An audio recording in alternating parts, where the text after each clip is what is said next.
Welcome to the Author to Authority podcast and happy 2024. Wow, I can't believe that we are at the beginning of a new year. For the first 10 episodes in 2024, we are going to take a look back at the top 10 episodes of 2023. These were high value, high impact episodes that I really felt needed to be replayed and reshared. So sit back and enjoy this top 10 episode. Welcome to the Author to Authority podcast. And today you've got, audience, a great privilege to be able to talk to a Google specialist. So we are going to be welcoming back Jason Barnard.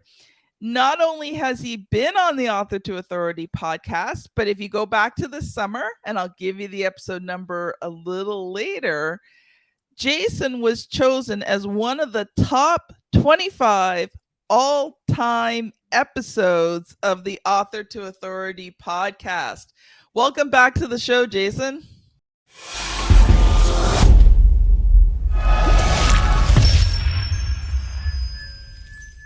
Thank you, Kim. I think the thing about being one of the top 25 is because the questions are great. A friend of mine, Anton, says there are no stupid answers, there are only bad questions. So you must have asked the good questions because I didn't give the stupid answers. Well, hopefully with over 400 episodes, I've learned how to ask a few good questions. Brilliant. Oh, can I sing you an intro song? Sure. Since this is streaming to my channels as well and Callie channels. A quick hello to start the show. Welcome, Kim, the extraordinary word ninja. I love it. Wow. It's been a while since you've been on the show. Like I think your original episode was episode 302. So over 100 episodes ago since you've been on. So Jason, why don't you take a couple of quick minutes and just share maybe a few of the exciting things that have been happening in your life since you've been on the show last time? Right. Oh, lovely question. Brilliant question. You're right. You've got the right questions for the right great answers.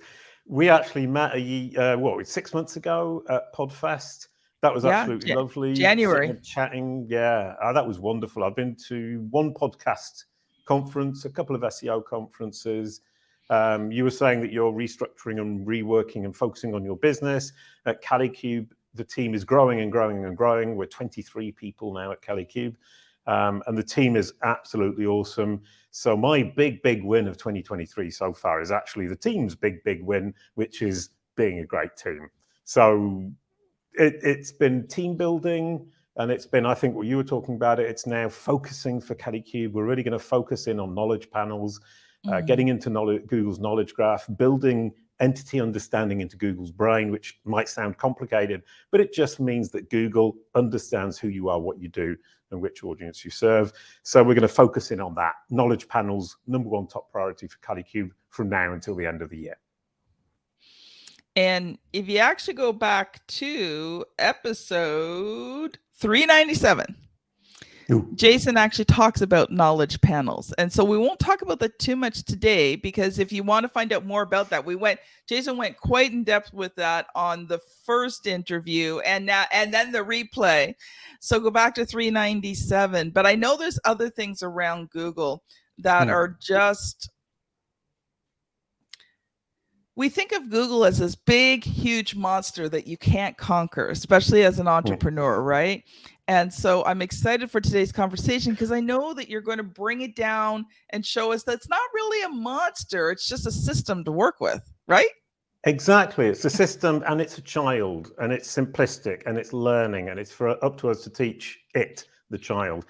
But you've just given me the idea of what the number one top mistake people make with Google that messes up their Google success. And that's what the topic of the show is.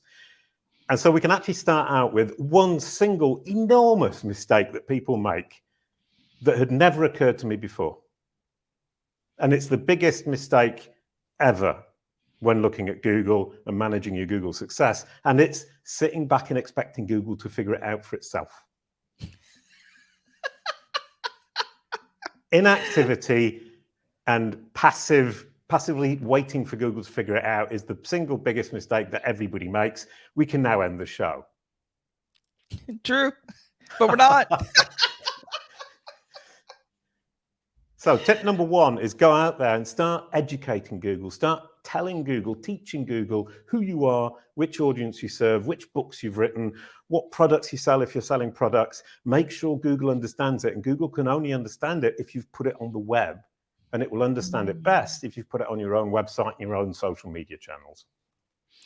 Yeah, actually, it's funny because when I pull up Google on my phone, and you scan down, it gets all these things that you are interested in, right? So all these articles and different things. But one of the things I see every once in a while is Google puts, get your products up on Google. And I think, if I sold e-commerce products, which I have in the past, man, I'd be jumping all over that one for sure.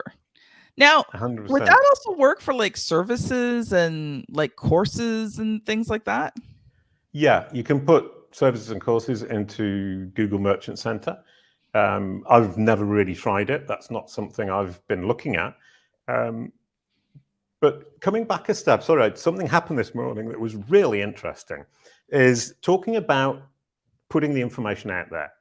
There's somebody at the company, Calicube, called Mary Ann Buaro, who is super wonderful, super smart, does great work.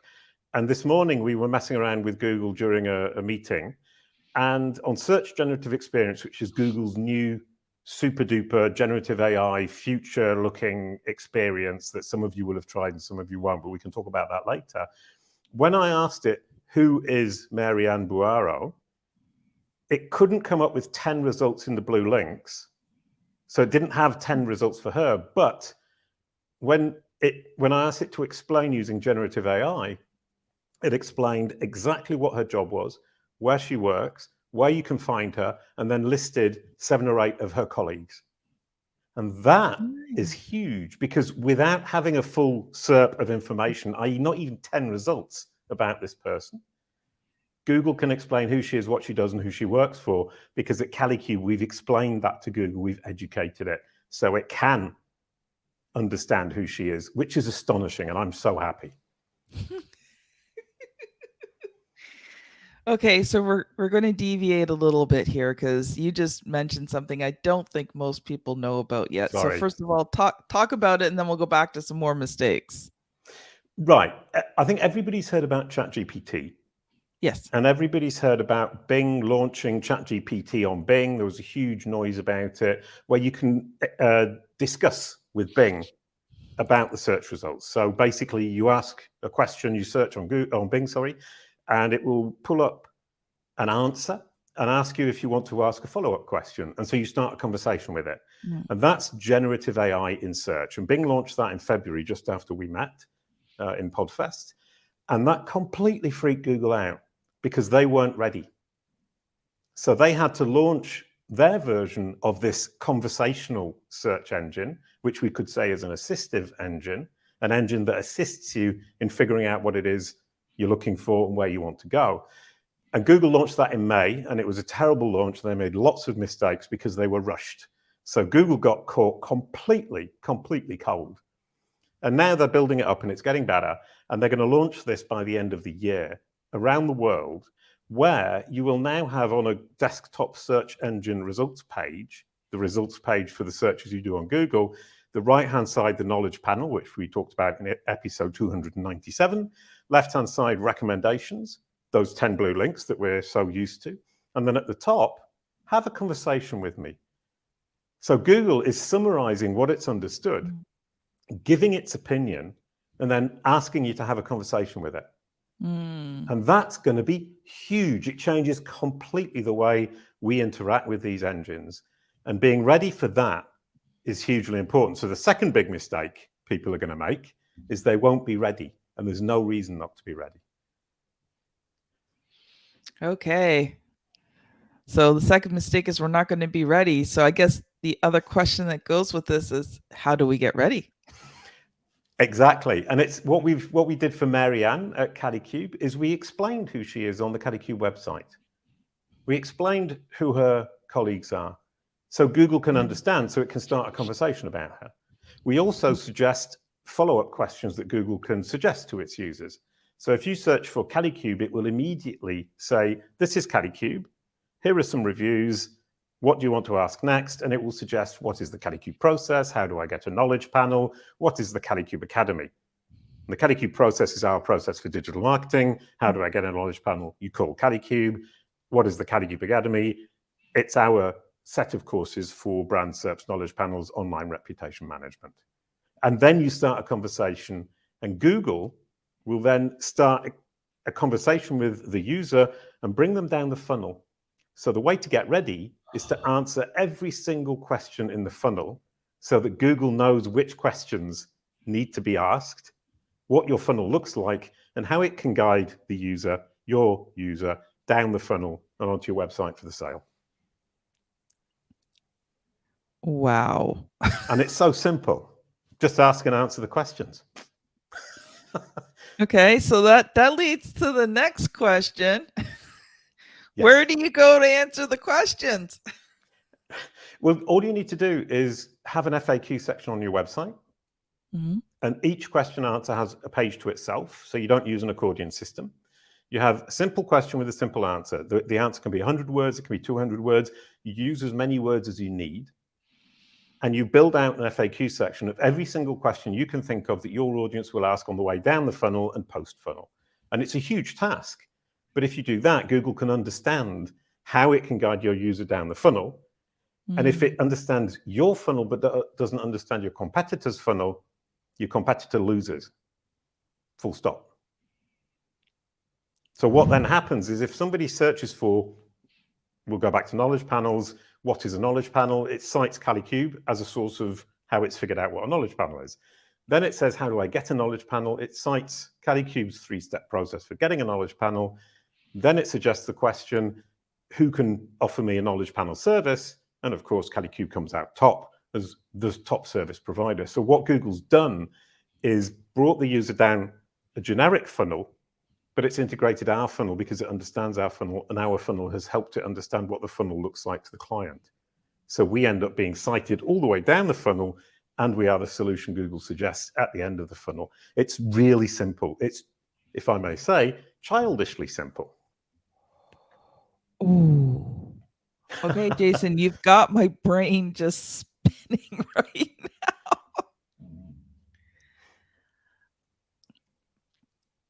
I don't even know what to say. All I'm thinking is that. Well, we could talk about more mistakes, or we could carry on talking about the FAQ. Let me think about that while I make a comment. Okay, make a comment. Sorry. The only thing I was thinking of was the fact that, probably for many people, this will be a massive opportunity if they get on it early enough to dominate in their niche on Google. Ooh, now that's a really, really, really good point, because once you're in there, you're the first in there, it's going to be almost impossible to get you out. Your competition are going to be so far behind. And even if they do catch up, Google's going to stick with what it knows. And an example would be Coca-Cola and Pepsi-Cola. Coca-Cola was launched, and then Pepsi-Cola launched 6 years afterwards. Pepsi-Cola has never been able to catch up. Yeah. And it's 130, 50 years. I can't remember how long it is. But that is the key. Coca-Cola is still the world leader. Pepsi-Cola only started 6 years afterwards. Same thing is going to happen here. So get in now. Okay, let's dive a little deeper, and then we'll go into some more mistakes. We got lots of time today, and if we go a few minutes over, I think that wouldn't be a bad thing. So it would be acceptable. Let's go more a little bit into the technical of the FAQs, because you said some things, and I just got a couple of questions. So you said when you create the FAQs that each question should be its own page. So do you create an FAQ page, and then when they click on a question, it takes it to a separate page? Yep. That's exactly it. But because there are going to be so many questions, you need to start by thinking about the categories. Yes. So you'll have a category funnel. and a category post funnel, and a category generic, and a category whatever it is you want. And it depends how many question answers you're going to have. But if you don't separate it to categories, you end up with a huge mess. So, and Google likes categorization. It likes to understand what the structure is. And if it looks at the URL, the address of the web page, if it can see in the URL where this page belongs in relation to your site and what the topicality and the categorization are, it's a huge help to Google. And so what you can then do is, a lot of people say to me, but what happens if somebody's looking for a particular answer to a particular question and they're on the wrong page? An accordion system is great because they can just look through the results. But think about that from the beginning. I'm a user. I don't ever search like that. I don't read through FAQs thinking, I wonder which question is going to help me today. I have a specific question. I'm looking for the answer. So either I would search on your website, but most websites have terrible search functionality, so people don't do that very much. They search on Google. And so Google's got your user, and it was your user, but they just trust Google to give them the answer. So if you don't provide the answer, Google will supply an answer from somewhere else. Could be your competitor, could be a forum, could be negative. So you don't want that. So even without generative AI, you would want to answer all these questions anyway. And what you can then do is say, well, how does somebody come to this particular page with this question answer? And the answer to that question, if I may, is that the person has asked the specific question, so they're only looking for the specific answer. And if you're on a mobile phone, you want the answer right at the top, in the middle, straight away. Mm-hmm. You don't want a whole explanation of anything. You want the answer to the question. Then, if you really want to, you can expand on that underneath, and somebody who's interested might read it. But I would argue there you can put multiple related questions underneath and say, now we've got some suggestions for you of other questions you might want to have answered, and then you keep them on the website. And that's what Google does. If you look at Google with People Also Ask, it provides suggested questions. When you're on Search Generative Experience, the generative AI on Google, it says, ask a follow-up question and gives you some suggestions. So that is the way human beings work. And Google is super smart. So if Google's doing it, we can assume it's a good thing to be doing. And from that perspective, then you have this incredibly helpful FAQ. Google will trust you, and it will start to cite you, and it will start to rank you in the traditional results too. And one other tip about FAQs is always add an image. If you're using WordPress, add a featured image. It doesn't have to be in the page, can be in the page, it can be a featured image. Because in Search Generative Experience, Google will always show an image if it can, and it will tend to prefer pages that provide a clear example of an image that you want it to show. And the featured image in WordPress is exactly that. And it's literally set it, forget it, and that image will be shown when you're shown on Google. So would you recommend something like a stock image, or would you recommend something that actually has like an image with the question in it? You don't want to write too much, because Google shows the images in the SERP and they're very, very small in the search engine results page. So it's like 60 pixels by 60 pixels. That's tiny. So text isn't a great idea. Stock images are not a great idea because Google tends to prefer skipping over them. It prefers original content. And thirdly, you want to brand this stuff. You want people to recognize your images, your pages at a glance. So with Calicube, Veronique, who does the graphic design at Calicube, has created us a color palette set of 50 colors.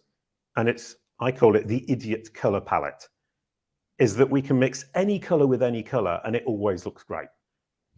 And so she set that up with a set of templates of square images that we can use as featured images.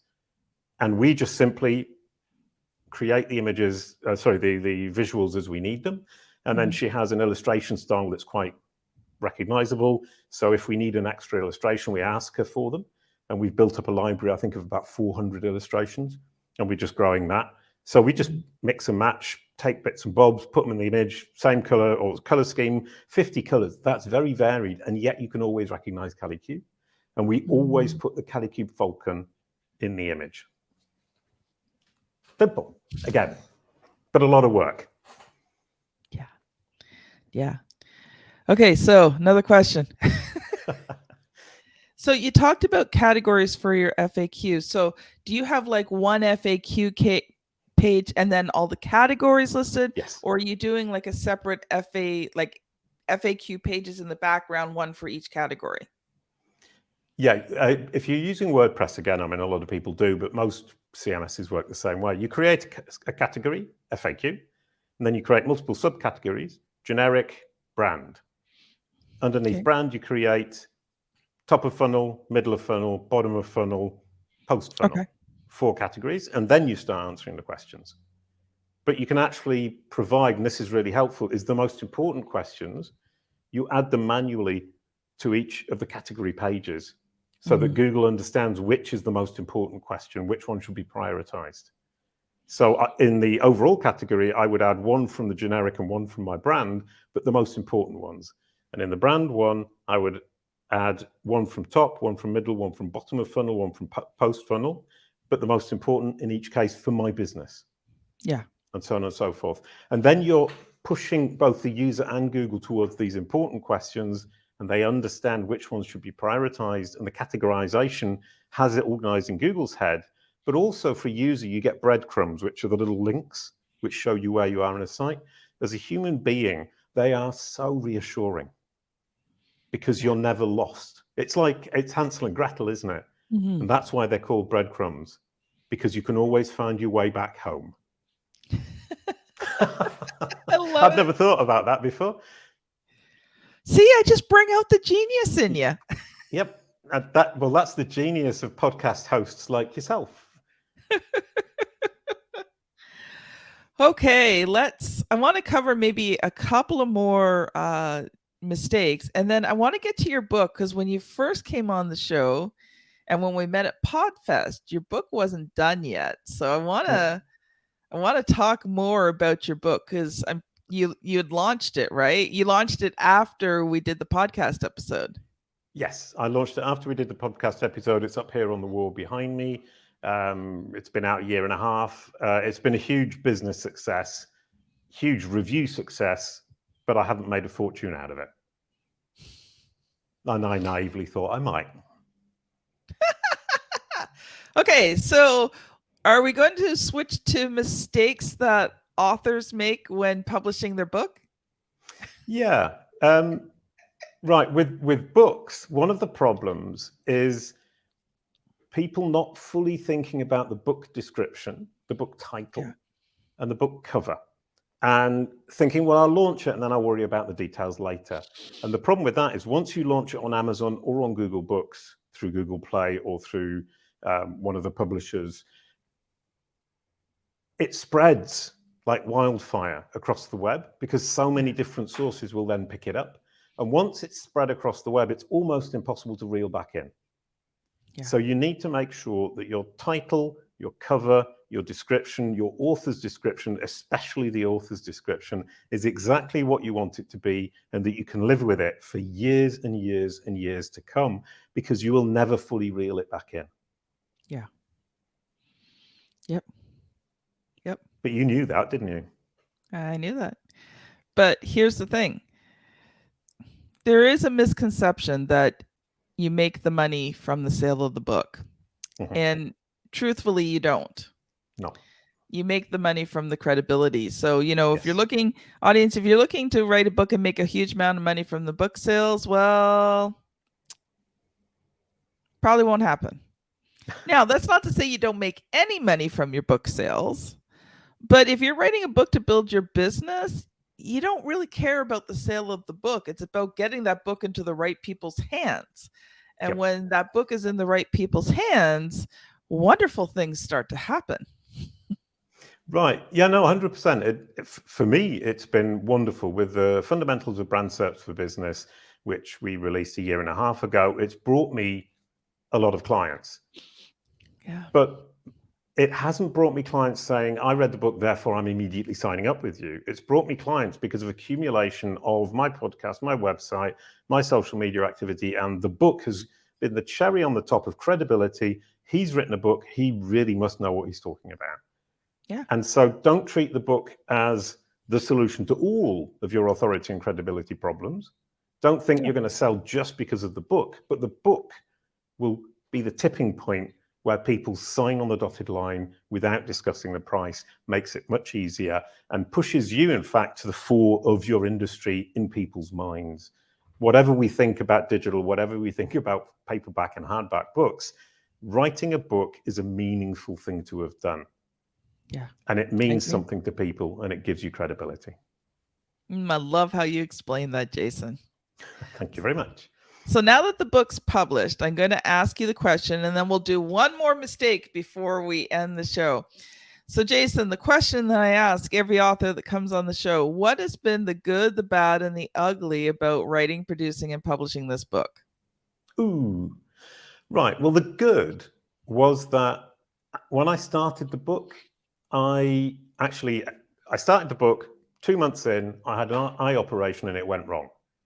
So I lost my eyesight pretty much for 6 months. And I spent 6 months writing the book, but I had the text on the screen at 160% to be able to read it. But reading was more difficult than writing. So writing the book was actually really helpful and therapeutic for me. So that was a good aspect that came from a bad situation. So that can be good and bad and ugly, because I had a huge big black eye for several months. So my good, bad, and ugly is I semi-lost my eyesight, and that helped me to write the book. And the book has been a huge success from a business perspective. There you go. I can answer it more seriously. The bad is it's really difficult to keep yourself motivated. Having somebody behind you, having somebody helping you makes all the difference in the world. It's also bad and difficult and ugly. No, we'll go for ugly. Is I write reasonably well, but my writing style was boring and flat. And having somebody helping me write, it helped me to make it more enjoyable for the reader. And I tended not to link things together very well. And having somebody helping me ensured that I was linking everything together and that the read was smooth for the person reading the book. So that was the good. The good is the person helping me. The bad and the ugly are me writing not as well as I would if I had somebody helping me. Yeah, it's always hard when you give someone your book and you get the feedback and you're like, I was hoping to get a better grade on this, right? It's like when you're in school and you've studied hard and you've worked your hardest on this project and you get like, okay, for me, a C would be like a devastating mark because I was pretty good in school. For some students, a C would be great, right? But for me, I'm like, seriously, a C? I can't deal with a C. No, 100%. And that's the thing, is you need somebody to help you with the book, in my opinion, even if you think you're great at writing. And the hard thing is accepting when they say this could be better. And I don't think anybody ever says this is bad or terrible or rubbish. They say this could be better, and here's how we can make it better, and here's why this is better. And if you're open-minded, then that fear of giving in your homework and the horrible feeling when somebody says that's not good enough dissipate very quickly if you're willing to listen and you're willing to adapt and you're willing to learn from the person that's helping you. Yeah. Here's the thing. I've published over 200 books between mine and my clients, right? And when I write my own books, I get feedback, because when you're in the middle of the book, it's like being in the middle of the forest. You can't see the forest for the trees, right? And so unless you've got the breadcrumbs. Unless you got the breadcrumbs, yes. But usually you need someone to give you the breadcrumbs. Yeah. I don't really know if that analogy works, but I thought I'd throw it in better. But you're right. Well, you can't see the wood for the trees, and you can't find your way out. But think about it, right? The kids in the story, they weren't going to make their own breadcrumbs. No. Right? So usually somebody has to give you the breadcrumbs that you use to get out. And so, even with me, I always, if I'm working on something really important in writing, I get feedback, and I get feedback from different people. And then I look at that feedback, and most of the feedback I get is constructive. It's elevating, right? And I see the areas where there's the disconnect and the misconnect, and where I didn't explain things properly, because I know what I'm talking about in my own head, but the person reading it probably has no clue what I'm talking about. I assessed a book for someone just recently, and credible story, and can't share the story, but credible story, but he left out so many key details because he knows his own story so well. And so when I was reading it, like, he just introduced people with no context of who this person was. And I'm like, you have to introduce these people, because you're mentioning people, I don't know who they are. And I mean, I know a fair about his story, and I'm like, I didn't even know who these people were. So yeah, you definitely, feedback needs to be one of your best friends when you're creating a book.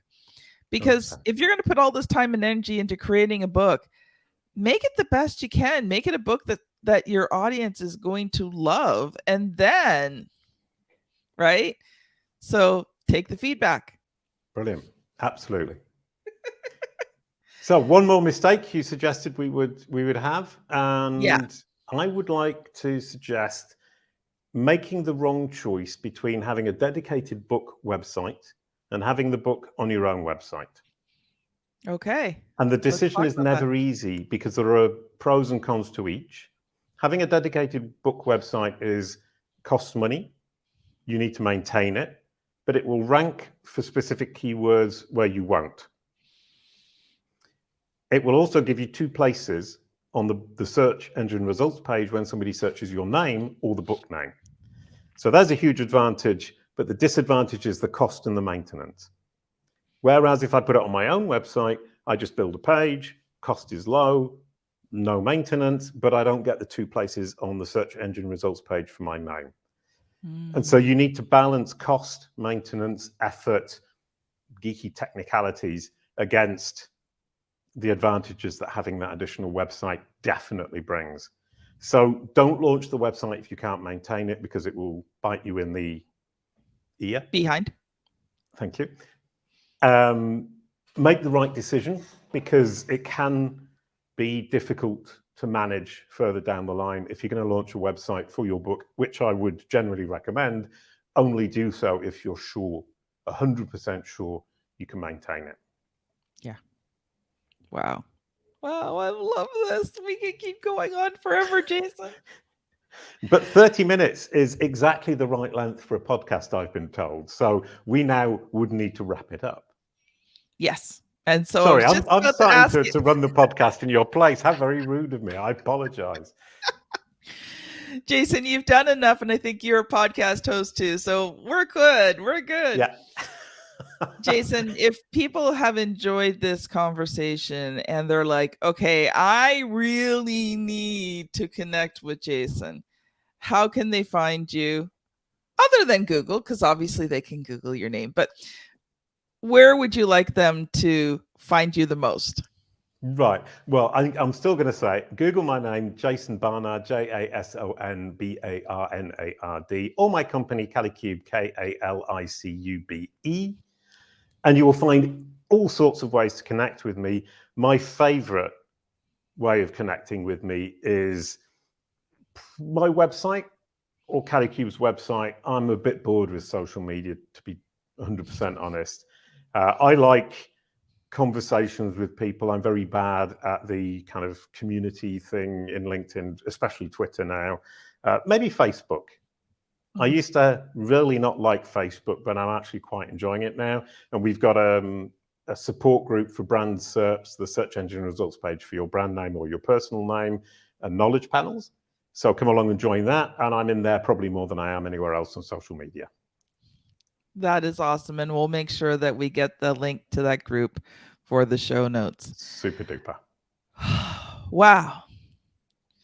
Now, if you are watching this on YouTube and you want to go back, so it'll either be on this side or this side. You will see the link to the original episode. Well, it's one of these I two. don't know. Maybe up here, maybe down there. If you are listening in on the podcast, scan back to episode 397, where Jason talks a lot about the knowledge panels and getting your book up on Google Books and the benefits of it. So this has been Jason Barnard and Kim Thompson-Pinder on the Author to Authority podcast. Thank you so much for listening, and we will see you on the very next episode. Bye now. Thank you.